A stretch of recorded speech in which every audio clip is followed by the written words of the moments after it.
میرے بھائیوں، سانحہ کربلا وہ حادثہ ہے کہ جسے امت کبھی بھلا نہیں سکتی، کیونکہ اس کی وجہ سے امت کی جمعیت ٹوٹی۔ اس میں اس کا قصور نہیں تھا، اس کو بنیاد بنا کے اور پوری دنیا کے اندر دو فرقے بن گئے، سنی اور شیعہ کے نام کے اوپر۔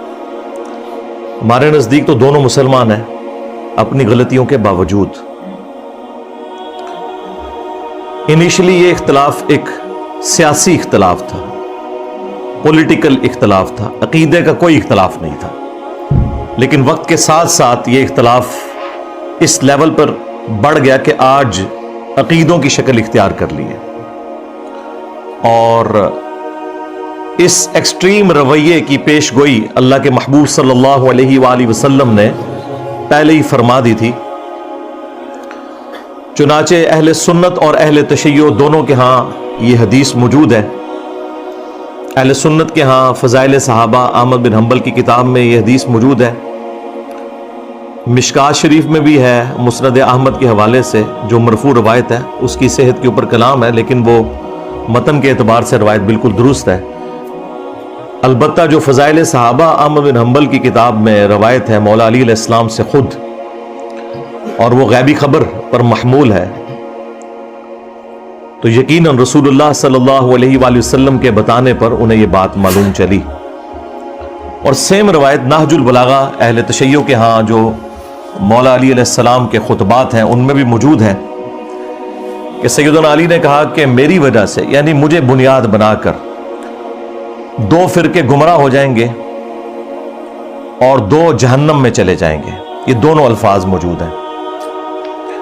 ظاہر ہے کہ گمراہی کا انجام جہنم ہی ہے، ایک میری محبت میں غلو کر کے اور ایک میری دشمنی میں غلو کر کے۔ محبت میں غلو کرنے والوں کے لیے جو ٹرم یوز کی جاتی ہے وہ رافضی کی ٹرم، اردو میں ہم رافضی کہتے ہیں، اور جو دشمنی میں بغض میں بڑھنے والے لوگ ہیں ان کے لیے ناصبی کا ورڈ استعمال کیا جاتا ہے۔ تو یہ رافضی اور ناصبی، ظاہر ہے کہ رافضی اکثریت میں اہل تشیع کے ہاں پائے جاتے ہیں اور ناصبی جو ہیں وہ اہل سنت کے ہاں پائے جاتے ہیں۔ اور جب غصہ آتا ہے تو اہل سنت شیعہ کو رافضی کہتے ہیں اور شیعہ اہل سنت کو ناصبی کہتے ہیں۔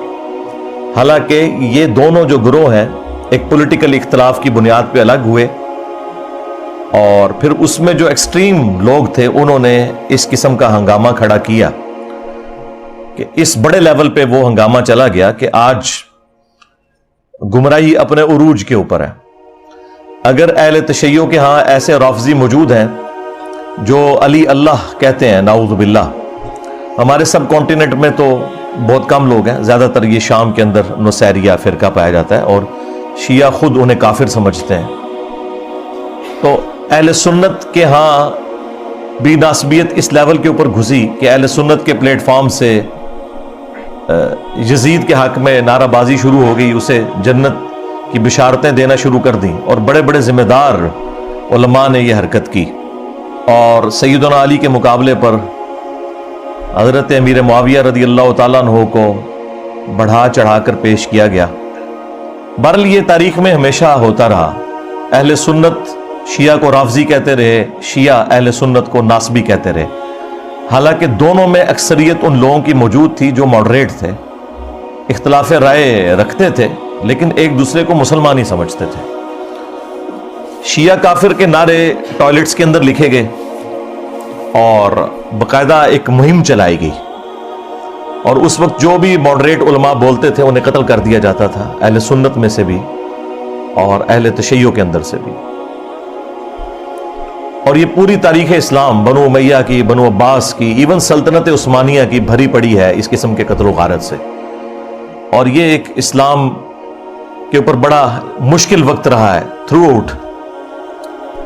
قرآن حکیم میں اللہ تعالیٰ نے اگلی امتوں کا ذکر کرتے ہوئے انبیاء کرام علیہم السلام کا ذکر خیر کیا سورۃ المؤمنون میں، اور اس کے بعد پھر کنکلوژن کرتے ہوئے فرمایا فَتَقَطَّعُوا أَمْرَهُمْ بَيْنَهُمْ زُبُرًا كُلُّ حِزْبٍ بِمَا لَدَيْهِمْ فَرِحُونَ۔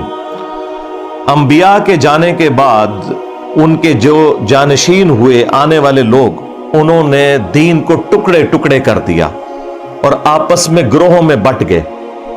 کل حزب بما لدیہم فرحون، ہر گروہ اس کے اوپر خوش ہے جو اس کے پاس ہے. یہ سمجھ لیں بالکل ڈیٹو کاپی یہاں پہ ہوئی ہے کہ یہاں پر بھی ہر فرقہ خوش ہے جو اس کے پاس ہے. تو یہ وہی چیز ہوئی. فَتَقَطَّعُوا أَمْرَهُمْ بَيْنَهُمْ زُبُرًا كُلُّ حِزْبٍ بِمَا لَدَيْهِمْ فَرِحُونَ. اور پھر یہ اس لیول کے اوپر دشمنی بڑی ہے سنی شیعہ کنفلکٹ کی بنیاد کے اوپر کہ سنیوں نے یہ طے کر لیا کہ خواہ ہماری حدیث کی کتابوں میں بھی کوئی بات آئے ہم نے نہیں ماننی اگر وہ اہل تشیع کو سپورٹ کرتی ہے. اور اہل تشیع نے بھی یہ طے کر لیا کہ ہمارے اصول محدثین کے اوپر جو روایتیں درست ہیں اگر وہ کسی اعتبار سے سنیوں کے کسی پوائنٹ آف ویو کو سپورٹ کرتی ہیں تو ہم نے ان کو ریجیکٹ کر دینا ہے